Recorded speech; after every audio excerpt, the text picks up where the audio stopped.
Today we're going to explore the chin pry a bit more. The chin pry is a technique that we use when the opponent's jaw is down and we need to expose the arteries in the neck. So what we're going to do is we're going to use a punch to turn the jaw and expose these arteries, twist, we're in a side grip, edges in, points down, and whip back across the throat. So the motion is going to be the punch across the jaw, twist, brace the head, and rip back. We're going to do a little bit more advanced application of this today, in that we're going to assume that the opponent is counterattacking at the same time we're launching our attack. So we're going to open with an eye spike. Eye spike, pointing the knife is high, point directly at the center of the opponent's left eye, shoot this straight in. Here. Now normally we would follow this up with a palm to the head to lift the opponent's chin and expose the artery here. But we're going to assume for this application he's either going to produce a weapon or he's in the motion of swinging a weapon at us.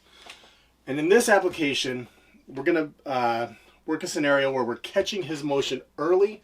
So rather than having to block the attack, we're going to check the opponent's shoulder, stifle the attack at its root. So we're going to go eye spike, shoulder check. Here. Okay.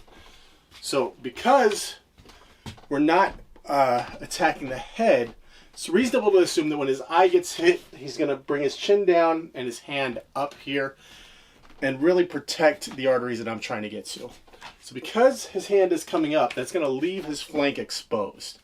So we're going to go eye spike, shoulder check. As his arm comes up, he's exposing the flank here, so we're going to use a lung puncture. Turn the blade horizontal, run it parallel to the ground, slide between the ribs and into the lung here. 1, 2, 3. So now we've hit this lung. If we hit this with enough force and enough impact, hopefully this will bring his hand down a little bit and expose his head and his jaw. Just enough for me to get my punch in here. And when we throw this punch, it's almost a vertical punch, little bit halfway between a vertical punch and an uppercut. And this is to make sure the blade doesn't impact the shoulder or chest as we're going for the punch here, making sure that we have a clean shot moving in.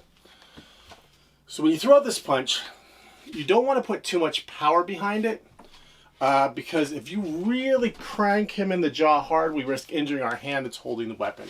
So you want to throw this with enough power to turn the jaw and stun the opponent, but not so much that we risk injuring our hand. So it's going to be 1, 2, 3. Turn the jaw, twist the blade, rip back across the throat.